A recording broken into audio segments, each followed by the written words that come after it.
Okay, nag-viral nga pala yung ano, batang gumagamit. Hindi ko alam kung anong ginagamit niya. Siguro shabu, ganito, shabu. Kaya, yan ganito mga idolo ha. Ayun ba yung ginamit niya, shabu? What? Kasi hindi pa alam ko anong meaning ng shabu eh. Ito yung meaning ng shabu ha. Saan? Huh?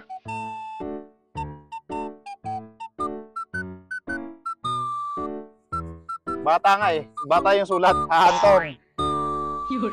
Ang. Yan ha. Kunwari yung mga idolo ha. Batang.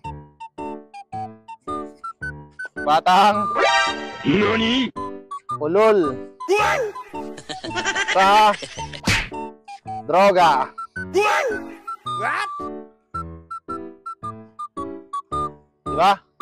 Yan ang ibig sabihin ng shabu, kaya dapat iwasan ng mga kabataan ngayon, tsaka ng hindi lang kabataan, pati ng iba nating kasamahan. Okay, bye-bye.